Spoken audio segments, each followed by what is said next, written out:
Hello guys! Today is January 11, 2024 at dito po sa aming city, sa Edmonton City, Alberta, Canada ay nararanasan po namin ang isang talagang extreme winter cold weather ngayon. And today papalo tayo ng minus 40-ish. So ito po talaga extreme weather ito, malamig talaga ito guys. Best na wag tayong magtagal talaga sa labas as much as possible. And nag-check ako this morning, ayan, currently ay nasa minus 40 po tayo, feels like. So, ito po yung titingnan natin. And sa mga susunod na oras, naka-indicate na rin po ito. By the way guys, ito ay weather app sa aking cellphone. And dito naman guys, Apple phone or Android phone, meron pong weather app na pwede nating tingnan kung ano yung current na weather sa specific location mo.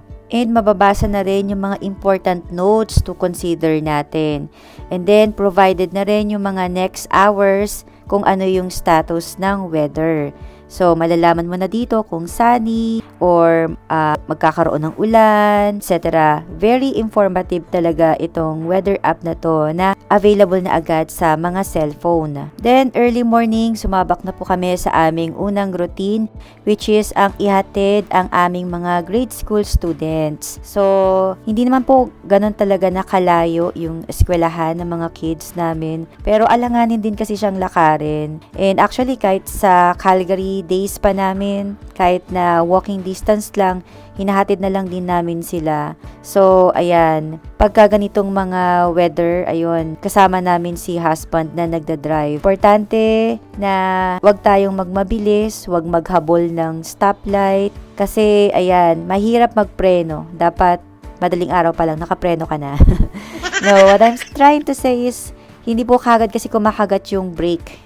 May chances na dudulas po kayo. Important din na naka-winter tires ang ating mga sasakyan. At iyon lang talaga guys, pagka meron tayong sasakyan, ayun, talagang malaking tulong, malaking ginhawa na pagka mga ganitong weather, lesser na yung stay natin sa labas dahil sa nakasasakyan ka na. Talagang mag-iingat na lang sa pagdadrive. Tsaka yun, magandang mag-prepare ng mas maaga, pumasok ng maaga sa trabaho. Dahil nga, para hindi ka maghahabol, di mo kailangan magmabilis.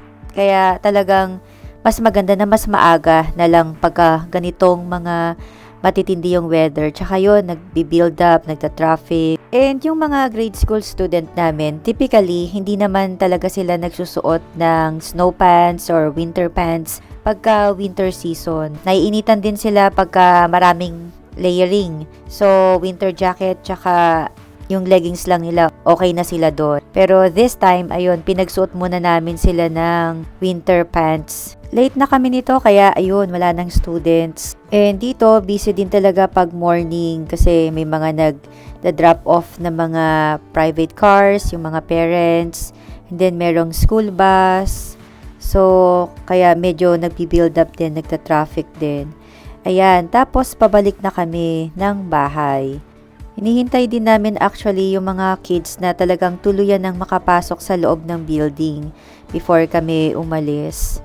So, I don't know, parang ganun lang talaga yung naging practice namin. Kahit din sa Philippines, ayun, kahit na nasa waiting area sila, ako na naghahatid sa kanila, gusto ko talaga yung nakita ko na silang pumasok ng classroom or kinuha na ng teacher, ayun. So, ayun guys, ang lamig-lamig ng itsura talaga. Makulimlim pa, tapos lahat talaga, puro snow, puro puti. So, ayun lang talaga guys, dito sa Canada, may mga times na ganito yung weather. And actually, tomorrow pa talaga yung magiging worst. Siya yung mas malamig. Talagang malamig na malamig.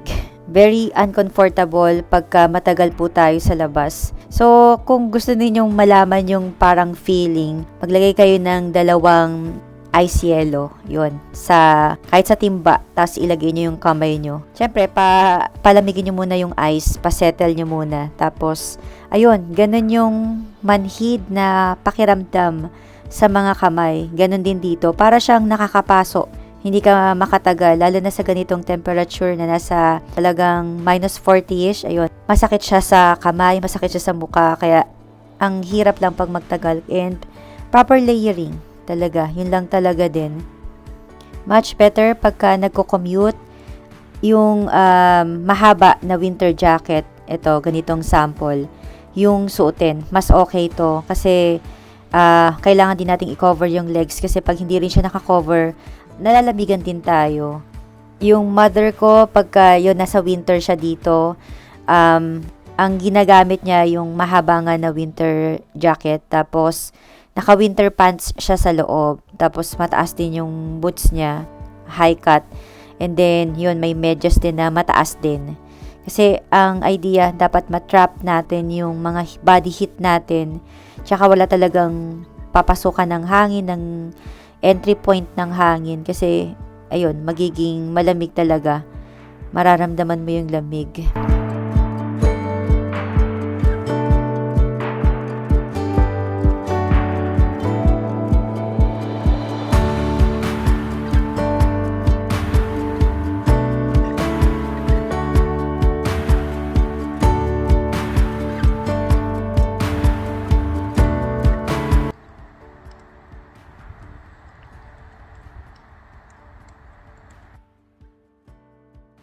Then, ikot lang tayo dito sa aming compound. So, ito yung sa area namin. And talagang ang daming snow, guys.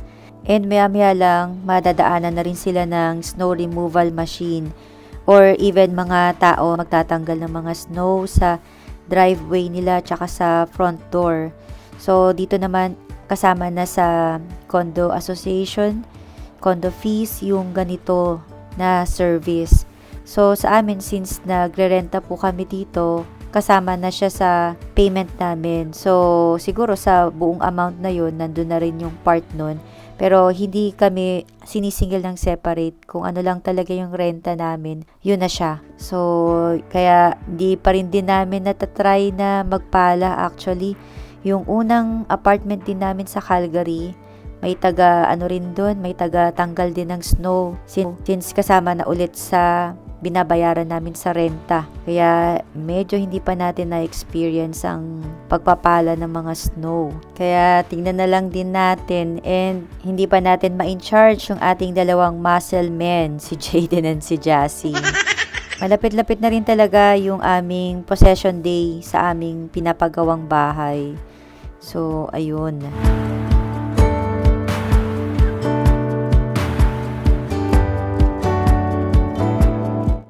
And ayan, nakabalik na kami nun sa bahay, nakakain na ng lunch, and uwian na ng mga kids. Good thing naman sa school nila, ayun, pwede sila sa loob ng building habang naghihintay, lalo na pag mga ganitong extreme weather. So sabi ko, wag na lang silang lumabas, tapos bantayan na lang nila ako sa window kung makita na nila yung car. Kasi very uncomfortable yung weather. Nasa 40-ish. Talagang medyo mabigat-bigat to. Uncomfortable talaga. And sabi nga nila, madami ding absent today. So, almost more than 10 sa isang anak ko yung absent. So, marami nang hindi na lang pumasok dahil nga extreme weather talaga yung alert sa aming forecast. Pag ganito talaga din yung weather, hindi nagka-cancel ng classes. The only thing na ginagawa ng school, hindi lang na nila pinapalabas. Wala nang playing time sa labas kasi sila pagka lunch break or yung mga recess nila, sa labas sila nagtatambay, naglalaro sa playground. Kaya kung ma-observe ninyo pag dumaan kayo sa mga school dito, ang dami-daming bata. Kasi lahat sila yun, nagpapaaraw na rin at the same time. And nakakatawa dito sa aming city dahil sa may paparatingan na ganitong extreme winter weather condition ay may mga ginagawang mga tulong government para matulungan yung mga homeless, yung walang matutuluyan. Dahil sa hindi talaga favorable, hindi nila kakayanin na magtagal sa ganitong klase ng weather kung nasa labas sila. So, kaya nag-open yung shelter, may mga buildings or churches na nag-o-open para sa mga homeless para maging matuluyan muna nila. Nakakatawa din yung pagiging helpfulness and caring ng community na may mga mababasa ka sa aming mga community group na nagbabalak na magdala ng soup, mag-ikot-ikot para makapagbigay ng mga pagkain, soup, etc. Nakakatuwa na makita yung ganitong bayanihan sa ganitong time ng emergency, time ng pangangailangan ng ibang tao. And ito nga sa website ng Edmonton City ay mababasa po ninyo yung extreme weather response. So, may mga ginagawang tulong ang government para sa mga vulnerable Edmontonians during this cold weather na paparating. So, ayan, sabi nga, the response took effect on Monday, January 8 and will end on Thursday, January 18 at noon. The response will be extended if weather conditions remain extremely cold. Talagang may mga times lang or days na talagang matindi yung lamig. Pero depende pa rin po talaga sa mga target provinces ninyo. Iba-iba rin ang weather per province. Dito po sa amin, sa Edmonton City, may mga times na ganito. -40, ganyan, -30. Pero hindi naman po, halimbawa, buong buwan, ganun. Hindi naman. So, parang bagyo lang din sa Pilipinas na may bagyo minsan, ganyan. So, usually, December, January, mga malalamig. So, kailangan lang maging knowledgeable tayo on how to dress up properly and magamit natin yung weather app kasi talagang matutulungan tayo to decide on what to wear. So, ayun lang guys, talagang malamig. Minom tayo ng vitamins, magagalaw tayo. And kaya natin yan. Kaya natin yung malagpasan tong lamig na to. Lamig lang yan. So, ayun guys. Kung gusto nyo talaga na maka-Canada, kailangan lang talaga natin yakapin ng ganitong weather. And makakayanan nyo naman yan. Talagang maninibago lang sa una.